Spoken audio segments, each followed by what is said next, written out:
So this is the brand new Asus ProArt 16. And honestly, it might just be the best creator laptop you can buy right now. Asus didn't just tweak last year's model. They fixed one of its biggest annoyances, added a crazy good feature no one else has yet, and made it feel even more premium. But before we dive in, about 80% of you watching right now aren't subscribed. Come on, step inside, grab your coffee, hit that like and subscribe button so you don't miss more deep dive reviews like this one. The design clearly takes inspiration from the Zephyrus G16, but it's been cleaned up for professionals. No gamer vibes here. It's got a matte black aluminum body, MILSTD tested durability, and a minimal ProArt logo tucked neatly in the corner. At just 1.95 kilograms, it feels surprisingly light for what's inside. And yes, the 240-watt charger adds a little extra weight, but trust me, you'll want that power. Rounded edges, subtle two-tone finish, and ports everywhere you need them. HDMI, USB 4, full-sized SD card reader, so no dongles needed. Open it up, and it's refreshingly clean. No numpad, no RGB disco, just a clean deck with white backlight and one of the most comfortable keyboards I've typed on all year. The touchpad?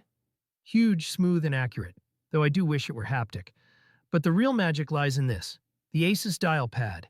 Just swipe from the corner and boom, a tiny LED pops up, giving you control over timelines, brush sizes, volume, and so much more.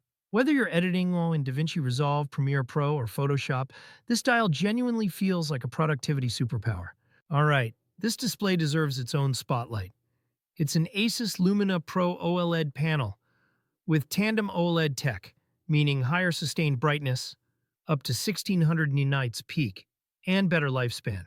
It's 4K plus, 120 Hz, 10-bit color, and when I say it looks stunning, I mean it makes even the MacBook Pro's mini LED look dull by comparison. HDR content pops, blacks are truly black, and the coating cuts down 65% of reflections while keeping that premium glossy feel.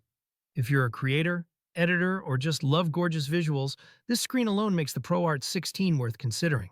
Inside, you're getting an AMD Ryzen AI 9HX370 RTX 5090, up to 64 gigabytes RAM, and 4 terabytes of super-fast SSD storage. Translation? This thing's a monster. In real-world tests, it handled 4K video editing, 3D rendering, and heavy exports without breaking a sweat. In fact, it even beat the MacBook Pro M4 Max by nearly 2 minutes in a 4K render test. Thermals stay solid thanks to a vapor chamber and liquid metal cooling. Even under load, temps hover in the low 80s. Now, this isn't a gaming laptop, but that 120 Hz OLED is begging for it. At QHD+, most modern titles run beautifully. Drop it to 1920 by 1200, and you're easily hitting triple-digit FPS. Fans peak around 50 decibels, which is way quieter than typical gaming rigs. And if you're working in a cafe or classroom, switch to balanced mode. It stays whisper quiet. Under the hood, you've got easy access, dual SSD slots, upgradable Wi-Fi card, and a big 90-watt-hour battery that gets you around 10 hours of regular use. They even added dust filters, which is a small but smart touch for long-term reliability. But the Asus ProArt 16 delivers where it truly matters. Power, display, silence, and creator-focused design. If you want a laptop that can edit, render, and even play a few games in style, this one's tough to beat. Like this video if it helped you out, subscribe if you haven't already, and tell me in the comments, would you pick this over a MacBook Pro?